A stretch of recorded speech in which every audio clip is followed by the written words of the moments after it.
Hello students, in this video segment we will discuss about the MCQ NEET from 2016 to 19 from the chapter Biomolecules of the Chemistry, not from Biology।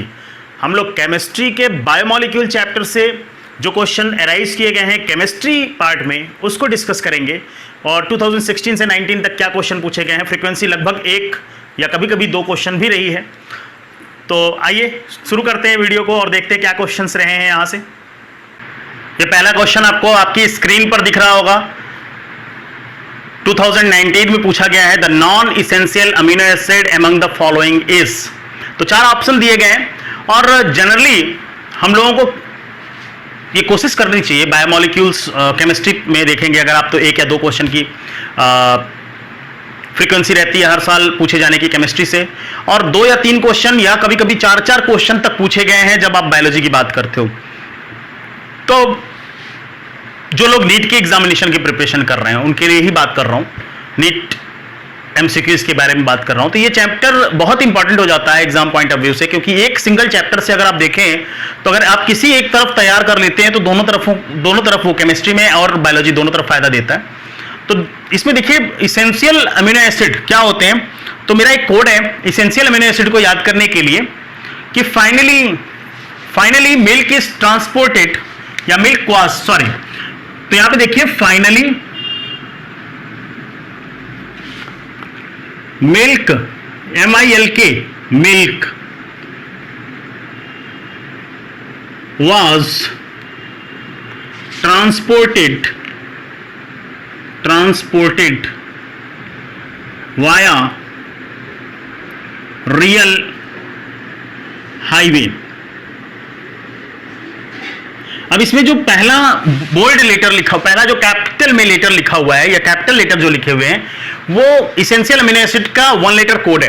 तो अगर आपको one letter code याद हो तो F, ये जो F denote कर रहा है ये डिनोट कर रहा है फेनाइल एलेनिन को।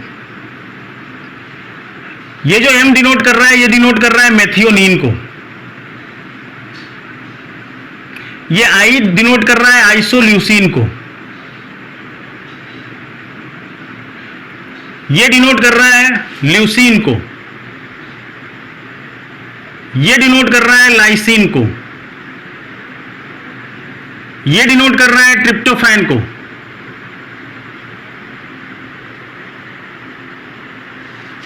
ये डिनोट कर रहा है थ्रियोनिन को। V डिनोट कर रहा है वैलिन को। R डिनोट कर रहा है आर्जिनिन को और H डिनोट कर रहा है हिस्टिडीन को, जिसमें आर्जिनिन और हिस्टिडीन ये दोनों अगर देखें तो सेमी डिस्पेंसेबल हैं। मतलब बॉडी इनको बनाता है। एक्चुअल में इसेंशियल अमीनो एसिड क्या होते हैं जिनको हमको भोजन में जरूरत पड़ती है। नॉन इसेंशियल अमीनो एसिड कौन से होते हैं जो हमारी बॉडी खुद बना लेती है। बॉडी इन दोनों को भी बनाती है लेकिन उस मात्रा में नहीं बना पाती है जिसमें इसकी रिक्वायरमेंट होती है। तो रिक्वायरमेंट ज्यादा है, प्रोडक्शन कम है, तो थोड़ी मात्रा में भोजन से भी जरूरत पड़ती है। तो ये भी एक तरह से इसेंशियल अमीनो एसिड में ही आ जाता है। अब देखिए आपके ऑप्शन आपको दिख रहे हैं वैलिन, ल्यूसीन, एलेनिन, ये सब डिफरेंट ऑप्शन आपको दिख रहे हैं। लाइसिन, तो ल्यूसीन यहां पे आ गया। देखिए क्या क्या आ गया, वैलिन है, ठीक है, ल्यूसीन है, लाइसिन है, एलेनिन नहीं दिख रहा। तो एलेनिन क्या होगा, नॉन एसेंशियल अमीनो एसिड। तो option number 3 is right here. आइए नेक्स्ट क्वेश्चन पर चलते हैं, क्वेश्चन नंबर 2 पे।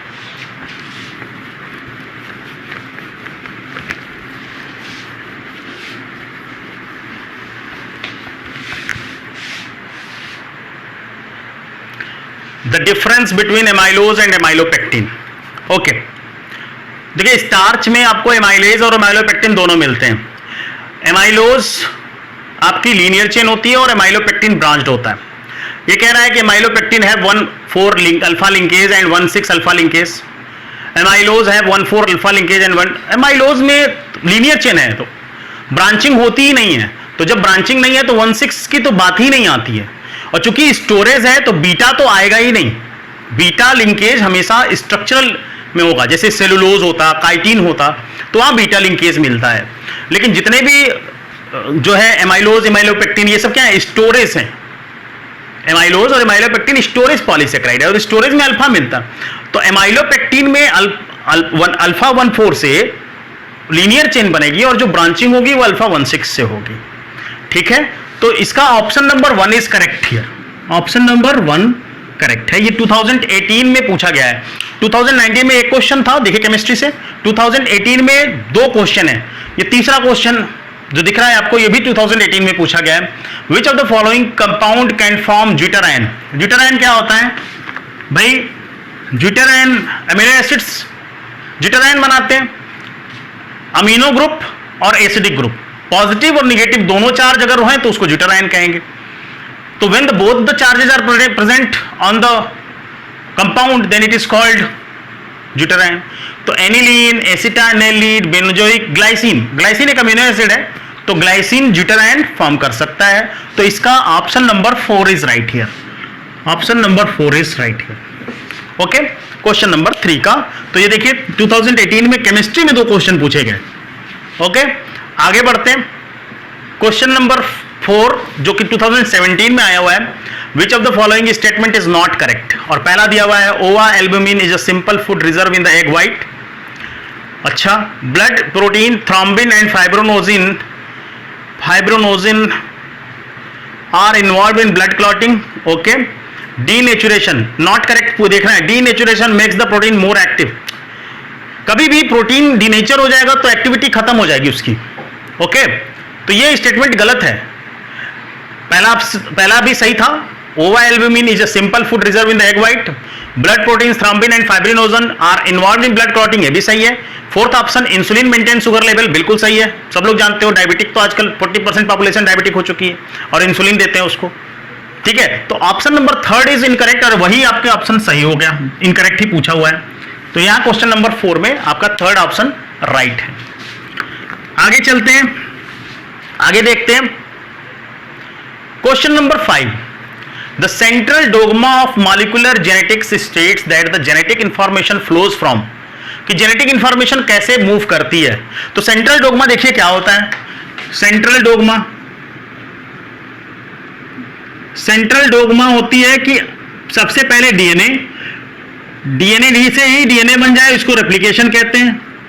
ठीक है, और इस डीएनए से आरएनए बन जाए, इसको ट्रांसक्रिप्शन कहते हैं। आरएनए से प्रोटीन बनती है, इसको ट्रांसलेशन कहते हैं। तो this is replication, this is transcription, this is translation.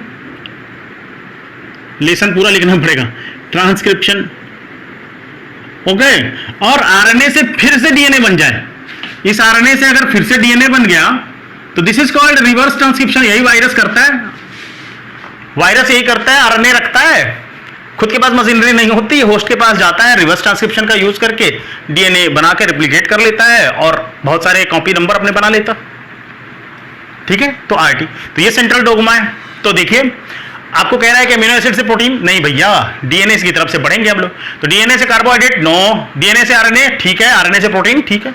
ठीक है, ये 3rd ऑप्शन आपको मिल रहा है, तो 3rd option is right here. आगे चलते हैं, नेक्स्ट क्वेश्चन पे बढ़ते हैं, निकाल लेते हैं।